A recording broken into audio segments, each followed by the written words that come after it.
the community. We know that women are more than 50% of the population. We want women's voices in research. We know African Americans are about 20% of the population. We want our researchers to be reflective of that. Different voices, different perspectives are so critical to pancreatic cancer research. We're really looking forward to, not only with these first two, but as the program continues to grow, being able to bring these young investigators into contact with the leaders of our dedicated labs, the other researchers that we fund, bringing them involved in strategic discussions that we're having to really help them to develop not only as scientists, but as leaders in the community. So RBG has been a role model for quite some time, not just for me, but for all women trying to, claim their place in society. And I think that as a woman, there's been many moments where I've doubted myself or wondered, what am I doing here? And so having her to look up to definitely kind of helped me solidify my confidence and my belief that, I belong here and I deserve this.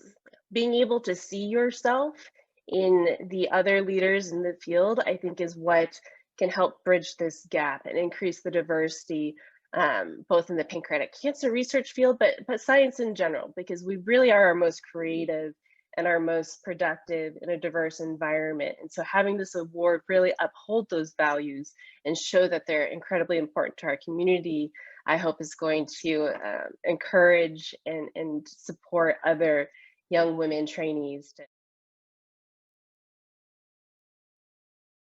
He's a civil rights pioneer who, from his early adulthood, advocated for voting rights and civil rights. It means a lot to me to receive this award in his honor.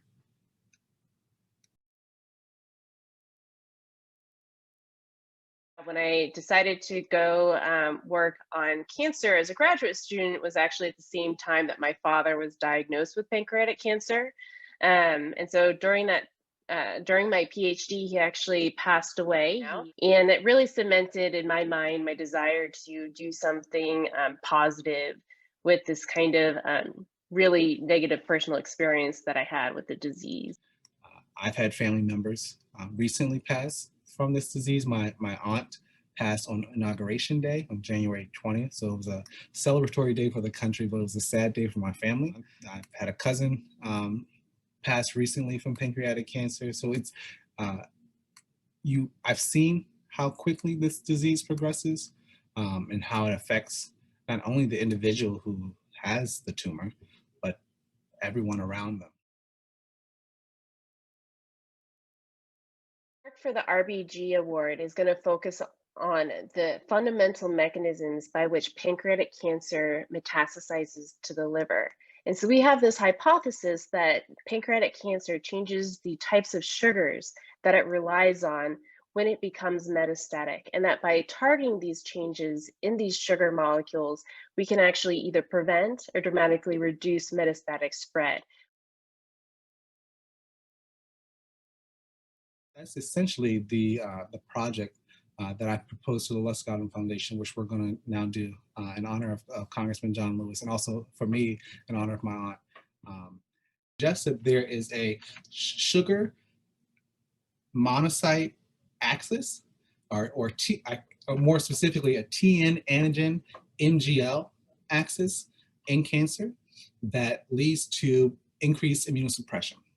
And if we can break that axis, we may be able to lead to better immune infiltration, effective immune infiltration into the tumor. We may be able to decrease tumor growth and may shift it more dramatically to may be able to have better immune responses in pancreatic cancer.